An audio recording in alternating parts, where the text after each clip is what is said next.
I wasn't supposed to be there. That's what my mother said 3 weeks ago. Her exact words were calm, almost rehearsed. It's better if you don't come to the wedding. It will make things easier for everyone. Easier for who? I wanted to ask, but I already knew the answer. Now I'm sitting in my car across the street from the venue, engine off, hands resting on the steering wheel like I don't know what to do with them.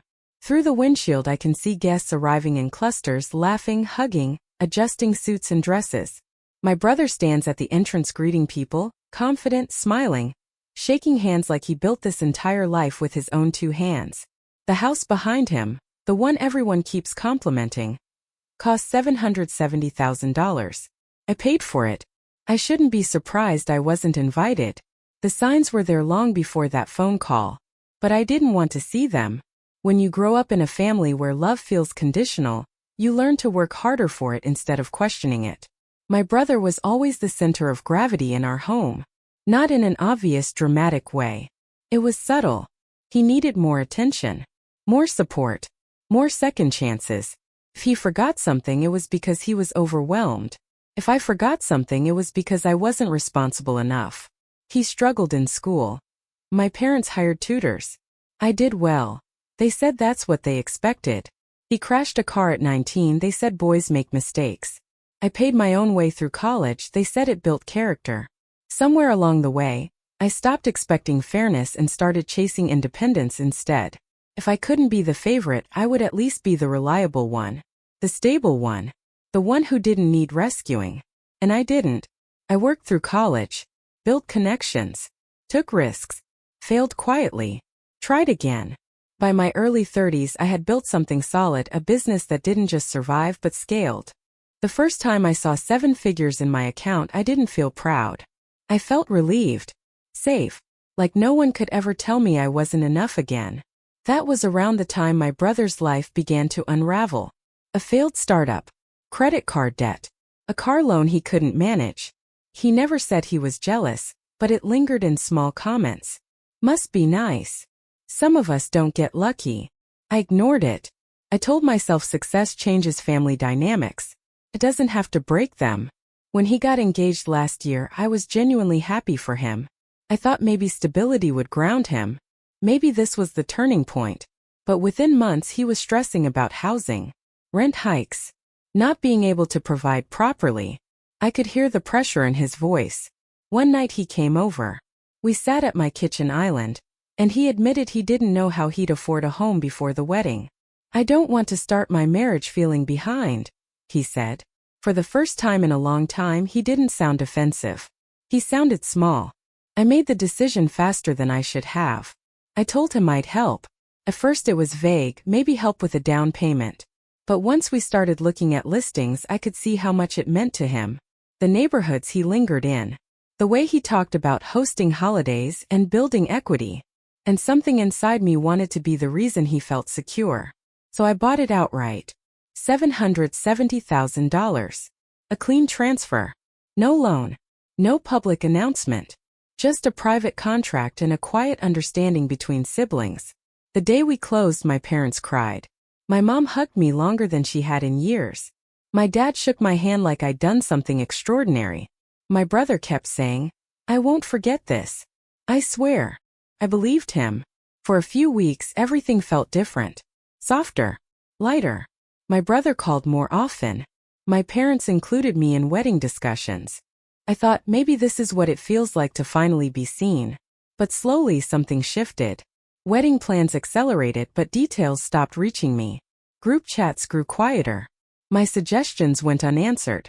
When invitations were mailed, I didn't receive one. I assumed it was delayed. Then I saw photos of relatives holding theirs.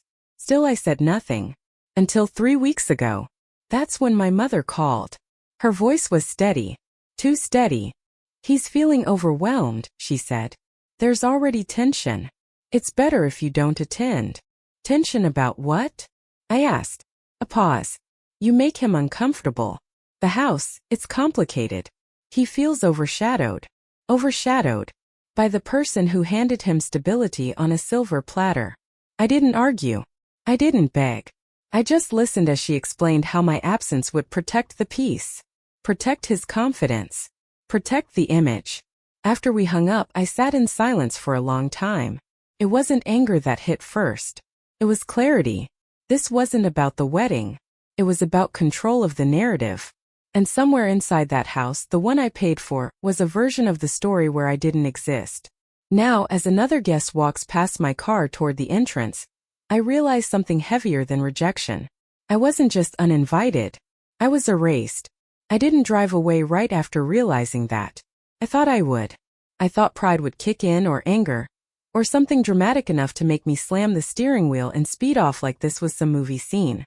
But real life doesn't move like that. It lingers. It makes you sit with things. From across the street, I watched my father adjust his tie in the reflection of the venue's glass doors. He looked proud, relaxed, like today was perfect. My mother stood beside him, greeting relatives, smiling in that careful way she does when she's trying to convince herself everything is under control. And my brother, he looked comfortable. That was the part that hurt the most. Comfortable in a life partially built by me, yet edited to remove me. A few days after my mom's phone call, I tried to understand what overshadowed really meant. I called my brother directly, not to argue, just to hear it from him. He didn't answer the first time, or the second. When he finally called back, his tone was guarded. "I don't want drama before the wedding," he said immediately. "I'm not bringing drama," I replied. "I just want to understand why I'm not invited." There was a long silence on his end. I could hear faint background noise, maybe his fiancée talking, maybe wedding planning chaos. "It's complicated," he said. "It's not," I answered. "Either I'm welcome or I'm not." He exhaled sharply. "You don't get it. People already talk." "About what?" "About how you paid for the house." That was the first time he acknowledged it directly since the closing day.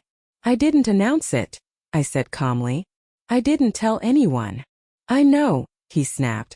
"But people assume. They know you're doing well. They connect the dots." "So what's the solution?" I asked. "Pretend I don't exist?" Another pause. Longer this time. "It's just easier if you're not there." Easier. The same word my mother used. That's when something settled inside me. Not rage, not heartbreak. Just understanding. This wasn't about gratitude. It wasn't about family unity. It was about narrative control. My presence disrupted the version of success he wanted to present. He didn't want to feel like the younger brother who needed rescuing. He wanted to feel self-made. And apparently, the easiest way to feel that was to remove the person who made it possible. A week later, I got confirmation of what I had already suspected. A cousin texted me casually. "Why didn't you tell us he bought that amazing place?" "That's huge." "Bought." I stared at that word for a long time. I asked what she meant, keeping my tone neutral. She said during the engagement dinner, he gave a small speech thanking everyone for supporting him through the grind, and mentioned how proud he was to have purchased their first home before getting married. No correction. No clarification. No acknowledgement. And my parents were sitting right there. That's when the erasure became intentional. It wasn't that they forgot to mention me. They chose not to. Back in my car, watching guests disappear inside the venue, I realized something uncomfortable. I had participated in my own invisibility. When I bought the house, I structured it simply. No public record announcement. No symbolic gesture. No speech. I told myself I was being humble, generous without ego. But in doing that, I made it easy for them to rewrite the story. Maybe part of me hoped that unconditional giving would finally earn unconditional belonging. Doesn't work like that. My phone buzzed suddenly, pulling me out of the spiral. A notification from social media. Someone had posted a live video from inside the venue. I shouldn't have opened it, but I did. There he was, standing under soft lights, thanking guests for coming. Laughing. Looking confident. The camera panned briefly toward the house's interior. The polished floors, the high ceilings, the custom fixtures I personally approved during escrow. Comments flooded the screen. "Hard work pays off. So proud of you. Self-made king." I felt something strange then, not jealousy, not even anger. Just distance. Like I was watching strangers perform a play loosely inspired by my life. My mother appeared in the frame next, dabbing at her eyes. My father clapped my brother on the back. No one looked like something was missing. And that was the hardest truth to swallow. I thought my absence would matter. It didn't. I finally started the engine. Not because I couldn't handle watching anymore, but because I understood something clearly now. This wasn't a misunderstanding that needed fixing. It was a boundary being drawn without my consent. They were choosing comfort over honesty, image over integrity, and I had a choice to make. I could confront them publicly, expose the truth, force accountability, or I could step back and examine something more important: the paperwork. Because one detail none of them seemed to remember was this: generosity and ownership are not always the same thing. And legally speaking, the story wasn't as simple as they were telling it. I didn't go home right away. Instead, I parked in a quiet lot a few blocks away and opened my laptop. Not because I was planning something dramatic. Not because I wanted revenge. I just needed clarity. Facts feel steadier than emotions. When I purchased the house, my attorney had asked a simple question. Are you gifting it outright? Or would you like protective language included? At the time, I almost laughed. Protective language sounded unnecessary. This was my brother. My family. Why would I need legal protection from them? Still, on his advice, we structured it carefully. The deed was in my brother's name, but the transfer included a private agreement, a conditional gift clause. If the property was misrepresented in a way that caused reputational or financial harm, or if there was an attempt to conceal material facts related to ownership in a way that implicated me, I retained the right to intervene. It wasn't written in aggressive terms. It was standard, professional, protective. At the time, I barely paid attention to the details. Now they felt significant, because this wasn't just about pride. My name wasn't publicly on the property, but the financial trail existed. Wire transfers that size always do. If he was claiming sole purchase, if that narrative expanded into formal declarations for credit, loans, or public representation, it could eventually loop back to me. And more than that, it was about something deeper. Intent. I replayed the engagement speech in my head as my cousin described it. I worked hard for everything I have. That line itself wasn't the lie. Of course, he worked hard in his own way. But context matters. When people believe you did something alone that you didn't, and you allow that belief to grow, that's not accidental. That's strategic silence. I closed the laptop slowly. This wasn't about humiliating him. It wasn't about showing up at the wedding and announcing, "By the way, I paid for this." That would make me exactly what they were trying to paint me as: someone who needed credit. I didn't need credit, but I did need respect. The following Monday, I scheduled a quiet meeting with my attorney. I laid everything out calmly: the speech, the wedding exclusion, the overshadowed explanation. He listened without interruption. When I finished, he leaned back and asked, "What outcome are you looking for?" That question surprised me. I hadn't actually defined one. "I don't want chaos," I said. "I just don't want to be erased." He nodded. "Legally, you have options. You can send a formal clarification letter. Not hostile.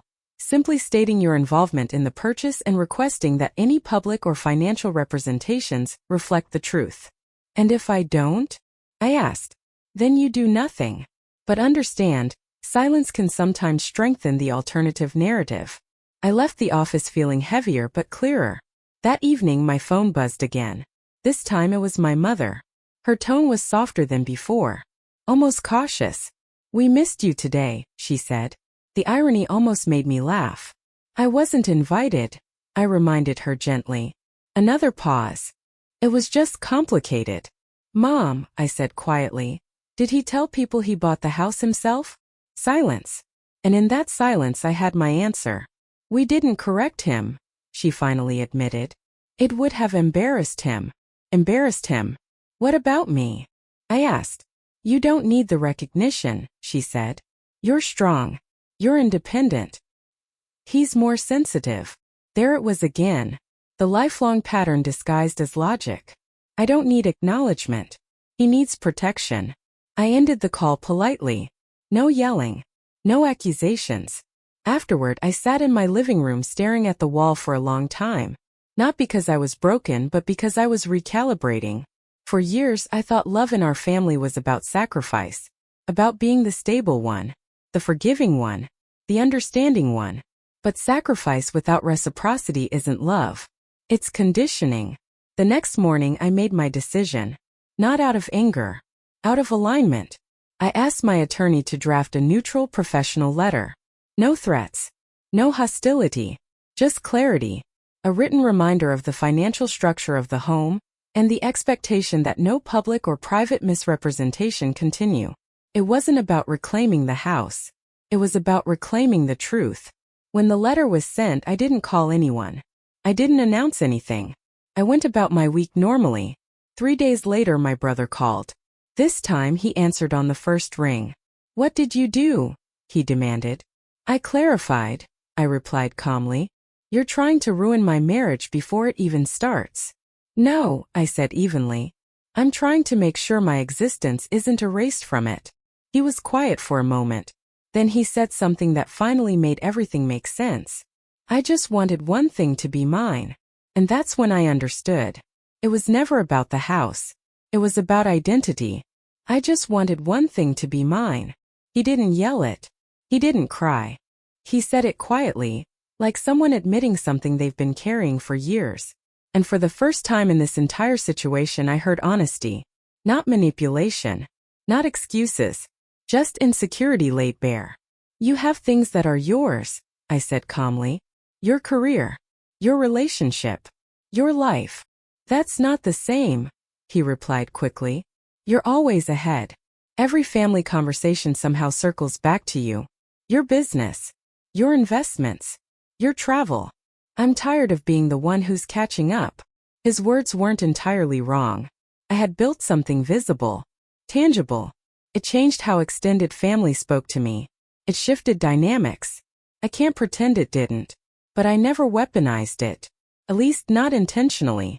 "I never asked to be compared to you," I said. "I know," he answered. "But it happens anyway." That was the most real thing he'd said so far. Comparisons weren't my creation. They were seeded long ago, in childhood report cards, in subtle praise, in the way our parents measured stability. I became the dependable one. He became the protected one. Neither role was chosen consciously, but both stuck. "So the solution was to remove me?" I asked. He didn't respond immediately. "It was just supposed to be one day," he finally said. "One day where I wasn't the younger brother who needed help." That sentence sat heavy between us. Because beneath the ego and the image control, there was something almost human about it. But humanity doesn't excuse erasure. "You could have asked me to stay quiet," I said. "You could have said, 'I need this moment.' I would have respected that. Instead, you told people a version of the story where I didn't exist." He sighed. "I didn't think it would get back to you." That hurt more than I expected. Not because of the lie, but because of the assumption that I was peripheral enough not to matter. "I'm not trying to take the house back," I told him firmly. "I'm not trying to embarrass you. I just won't participate in a false narrative that deletes me." Silence. Then softer this time. "You really sent a letter?" "Yes. Mom and Dad are furious." "I'm aware." He let out a short, humorless laugh. "You always do things calmly. That almost makes it worse." That comment revealed more than he intended. For years, my composure had been mistaken for emotional distance. My independence mistaken for invulnerability. My stability mistaken for not needing anything in return. "I'm not your enemy," I said quietly. "But I'm also not your shadow." Another long pause. "I don't know how to fix this," he admitted. That was honest too. And here's the uncomfortable truth. Neither did I. Because this wasn't a single event conflict. It was decades of imbalance surfacing under pressure. Later that evening, my parents showed up at my apartment unannounced. My mother's eyes were red. My father looked tense. "Why would you involve lawyers?" my father asked immediately. "I didn't involve them in anything aggressive," I replied. "I clarified the ownership structure. That's all." "You're humiliating him," my mother said. "I was uninvited from his wedding," I answered calmly. "Over a gift." "It wasn't about the gift," she insisted. "It was exactly about the gift." My father rubbed his forehead. "You don't understand how hard it's been for him to feel adequate. And when has that not been the case?" I asked gently. They didn't answer. Because deep down they knew. For years, their protection of him came at the quiet expense of me. Not in dramatic ways. In small adjustments, subtle validations, emotional redistribution. You've always been stronger, my mother said, her voice breaking. You didn't need as much. That sentence defined my childhood. And it defined this moment. Strength had become the justification for neglect. I looked at them, really looked at them, and for the first time I didn't feel like I was seeking approval. I felt separate. I didn't send that letter to hurt him, I said carefully. I sent it because I deserve acknowledgement. Not applause. Not public credit. Just truth. My father's shoulders softened slightly. And if he corrects it? He asked. Then we move forward, I replied. And if he doesn't? I held his gaze. Then I adjust my boundaries. That word hung in the air. Boundaries. In our family, that was almost synonymous with betrayal. But something had shifted in me. I wasn't angry anymore. I was awake. After they left, my phone buzzed again. A message from my brother. 3 words. We need to talk. Not defensive. Not accusatory. Just direct. And for the first time since all of this began, I felt something unexpected. Not dread. Not resentment. Possibility. We met 2 days later. Not at the house. Not at my place. Neutral ground, a quiet cafe halfway between us. It felt intentional. Like we were stepping outside the structure that had defined us for so long. He looked tired. Not wedding stress tired. Emotionally tired. For a few minutes we talked about nothing important. Traffic. Work. Surface-level distractions. Then he leaned back and said, I messed this up. There was no sarcasm. No edge. Just acknowledgement. I didn't plan to lie, he continued. It started small. Someone assumed I bought the house. I didn't correct them.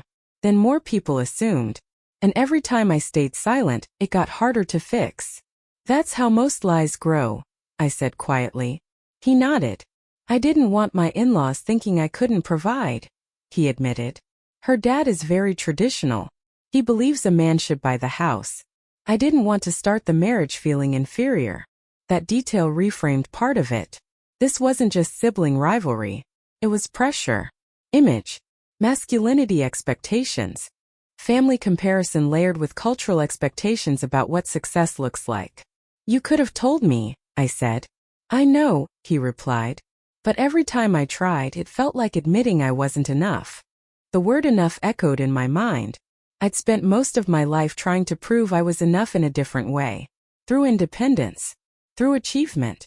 Through stability. Different insecurities. Same route. So instead, I said, you erased me. He winced slightly. I didn't think about it like that. But that's what it was. Silence settled between us, but it wasn't hostile. It felt reflective. He looked down at his hands. When Mom said you wouldn't come to the wedding, part of me was relieved. Honesty again. And part of me felt awful, he added quickly. At least that part's still working, I replied gently. He almost smiled. I don't want to lose you over this, he said after a moment. That sentence mattered. Because for the first time he wasn't defending an image. He was acknowledging a relationship. I don't want to lose you either, I answered. But I can't keep playing a role where I'm only valuable when I'm invisible. He nodded slowly. I'll fix it, he said. How? I asked. I'll tell the truth. The simplicity of that answer surprised me. Not a dramatic public announcement. Not a social media confession. Just quiet correction. Conversations where necessary. Clarifications when assumptions arise. Integrity doesn't always need a stage. But it does need action. What about your in-laws? I asked. He hesitated. I'll figure it out, he said finally. If I can't start my marriage being honest, then what's the point? That was growth. Small but real. Then he looked at me directly. The letter scared me. It wasn't meant to, I said. I know. That's why it did. You weren't yelling. You weren't threatening. You were just firm. Boundaries again. I'm not trying to control you, I said. I just won't let my contribution be rewritten. He nodded. I get it now. Maybe he did. Maybe he didn't fully yet. But something had shifted. The defensiveness was thinner. The ego less rigid. Would you have actually taken the house back? He asked quietly. I thought about that carefully before answering. No, I said. But I would have taken back access, support, financial safety nets. Things you didn't even realize were still extended. He looked surprised. That's the part you never saw, I continued. It wasn't just the house. It was the quiet buffer I've always been. He absorbed that slowly.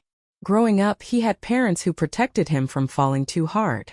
As adults, without anyone explicitly saying it, I had become an extension of that protection. And that wasn't sustainable. So what now? He asked. Now, I said, you correct the story. Not for me. For yourself. And the wedding? I held his gaze. That decision's yours.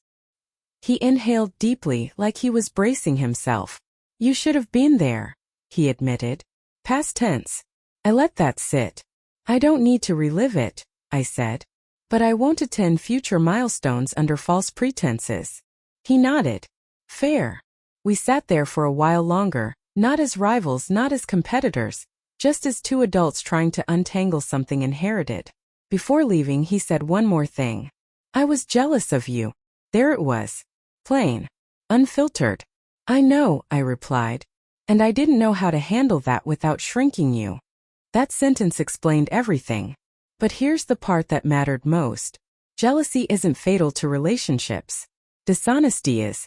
As we stood up to leave, I realized something quietly powerful. For the first time in our lives, we weren't operating in assigned roles. Not the golden child. Not the self-sufficient one. Just two brothers standing on equal ground. Uncomfortable, imperfect, but finally honest. And that felt more valuable than any house. The corrections didn't happen overnight. Integrity rarely does. A few days after we met, my brother started small. He called a couple of close friends, the ones who had been most vocal about how impressive it was that he bought the house before 35. I wasn't on those calls, obviously, but one of them reached out to me afterward. Hey, he texted. I didn't realize you helped with the place. That was generous of you. Helped. Not bought. Not funded. But it was closer to the truth. More importantly, it wasn't erased anymore. Over the next couple of weeks, the story adjusted. Quietly. No announcements. No dramatic confessions. Just subtle shifts in wording when the topic came up. My siblings supported us a lot with the house. We were lucky to have family backing. Not perfect honesty, but not a lie either. It was enough. My parents, however, struggled more than he did. My mother called frequently during that period, not to argue but to smooth. She kept repeating that families shouldn't need legal letters. That things should stay inside the house. Ironically, that's exactly where the problem started, inside the house. I didn't send the letter to punish anyone. I reminded her more than once. I sent it to prevent silence from becoming truth. She didn't fully understand that. Or maybe she did. But it forced her to confront decades of imbalance she'd rather not revisit. My father was quieter. More observant. One evening, he asked to meet alone. We sat on a bench at a park near his office. No tension. Just two adults having a conversation neither of us had been ready for years ago. You know, he said slowly, we leaned on you a lot. That wasn't an apology. But it was an acknowledgement. I didn't mind being dependable, I replied. I just didn't realize it meant I wouldn't be defended. He nodded, eyes fixed ahead. We thought you didn't need it. That sentence again. Strength mistaken for immunity. I needed fairness, I said calmly. Not protection. Just balance. He absorbed that quietly. I see that now, he admitted. It wasn't dramatic. No tears. No grand reconciliation. Just understanding. And sometimes understanding is the most realistic form of closure you get. Months passed. The wedding photos eventually faded from social media feeds. Life moved forward in its ordinary rhythm. My brother settled into married life. I focused on expanding my business into a new market. Holidays came and went with slightly different energy, less performative, more cautious, but also more honest. One evening, about 6 months later, my brother invited me over. The house looked lived in now. Less showroom. More home. shoes by the door, a few scuff marks on the walls, the kind of imperfections that make a place real. We sat at the same kitchen island where he once admitted he couldn't afford stability. "I've been thinking," he said, "about what you said. About roles." I stayed quiet. "I spent most of my life feeling compared," he continued. "And instead of competing with you directly, I tried to compete with the image of you. That made sense. And when you gave me the house," he added, "it felt like proof that I couldn't ever catch up." I didn't interrupt. "But now," he said, glancing around, "I realize something. This house doesn't make me equal. How I act does. Growth again. Not loud, not cinematic, just real. I don't regret giving it to you," I said honestly, "but I regret believing it would fix something deeper." He nodded slowly. "We were both trying to solve emotional history with money," he admitted. "Exactly. We talked for hours that night. Not about contracts or narratives. About childhood. About moments we remembered differently. About how subtle favoritism can shape identities without anyone intending harm. No one was a villain. But patterns can still wound even without villains. As I drove home later, I realized something that surprised me. I didn't feel victorious. I felt lighter. Because this story didn't end with revenge.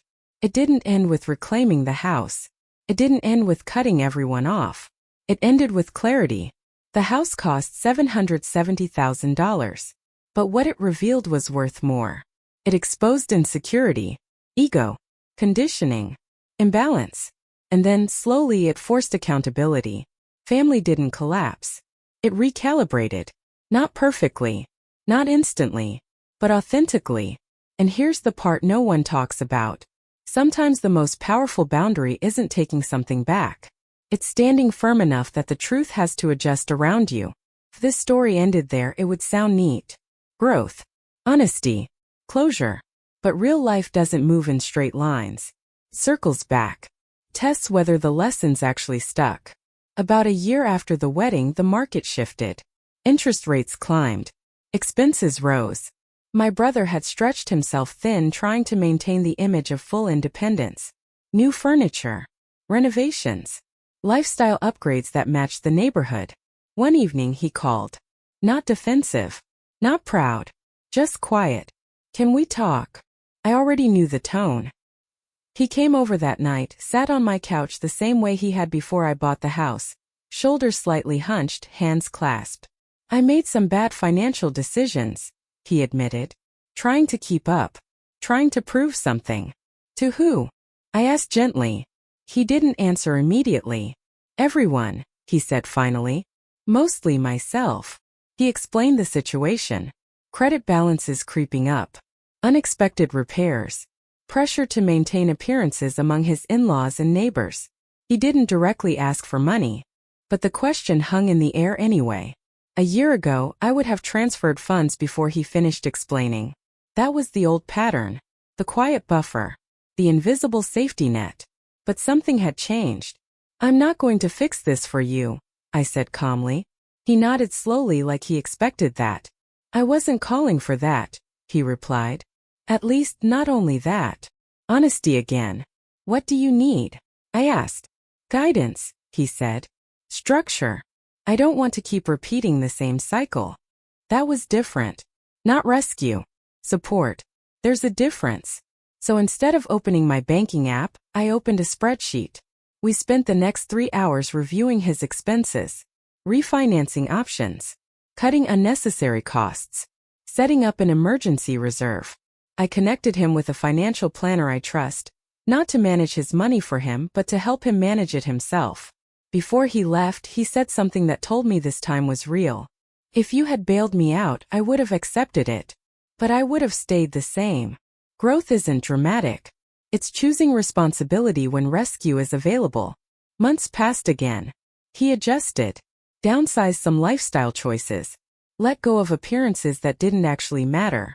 The house remained his, not as a symbol of borrowed status, but as a home he actively maintained. And our relationship changed too. We stopped measuring ourselves against each other. We started speaking more honestly. At a family dinner one evening, an uncle casually brought up the house. You really set yourself up well, he said to my brother. There was a brief pause. Then my brother replied, I had help. A lot of it. He glanced at me, not dramatically, just naturally. And this time it didn't feel like he was shrinking. It felt like he was standing upright. My mother noticed too. Later that night she pulled me aside. I see the difference, she said quietly. In him. I asked. In both of you. That mattered more than she probably realized. Because for years strength in our family meant silence. Now it meant clarity. The truth is, I never wanted to take the house back. I wanted acknowledgement. And more importantly, I wanted balance. The house was never the real issue. It was the story around it. The erasure. The inherited roles. And once those shifted, everything else followed. A few weeks ago, my brother and I stood in his backyard. The same property that once represented rivalry and insecurity. We were grilling, laughing, talking about things that had nothing to do with money. At one point he said, almost casually, I'm glad you didn't let me get away with that. I looked at him. You mean the lie? He nodded. If you had stayed silent, I would have kept believing my own version. That's the part people misunderstand about boundaries. They don't destroy relationships. They reveal which ones can evolve. The house cost $770,000. But what it ultimately purchased was something neither of us expected. Accountability, maturity, equality. And maybe for the first time in our lives we weren't operating from childhood roles.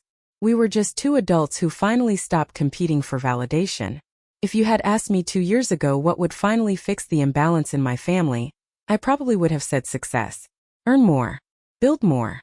Provide more. Be the one no one could overlook. I thought money would secure respect. Instead, it exposed insecurity. The truth is, the wedding wasn't the breaking point. It was the mirror. It forced all of us to look at patterns we had quietly accepted for decades. My parents had leaned on me because I was capable. They had protected him because he seemed fragile. Neither intention was malicious. But intention doesn't erase impact. Strength without acknowledgement turns into isolation. Protection without accountability turns into dependence. And generosity without boundaries turns into resentment. It took a $770,000 gift and a missed wedding invitation to make that clear. Looking back now, the most painful moment wasn't sitting in my car outside the venue.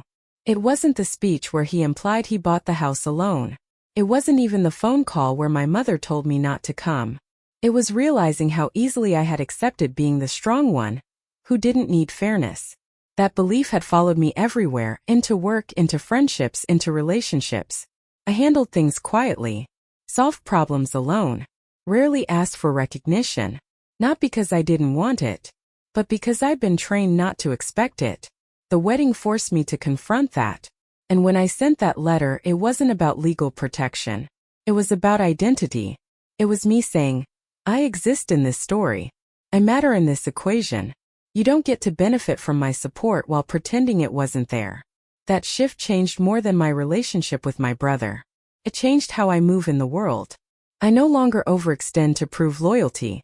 I no longer shrink to protect someone else's ego. I no longer confuse silence with peace. Peace isn't the absence of conflict. It's the presence of clarity.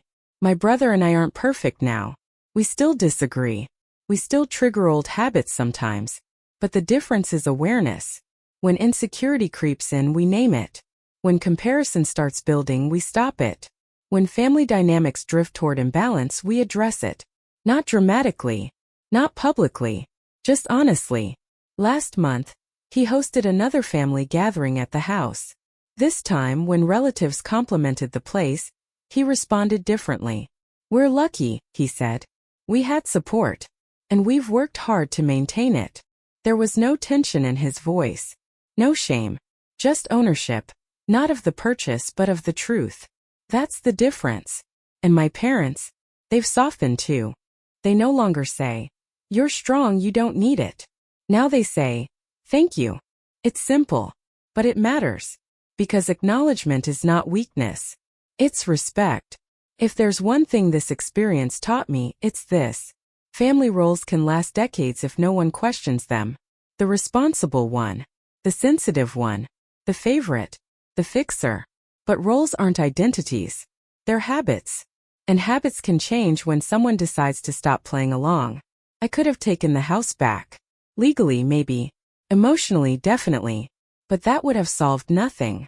Because the real problem was never ownership of property. It was ownership of narrative. And once the truth was restored, the resentment dissolved. The house is still his. The marriage is still intact. The family still gathers for holidays. But now, when I walk into that home, I don't feel invisible. I don't feel like the silent benefactor. I don't feel like the stronger one who doesn't need acknowledgement. I feel equal. And that's worth more than $770,000.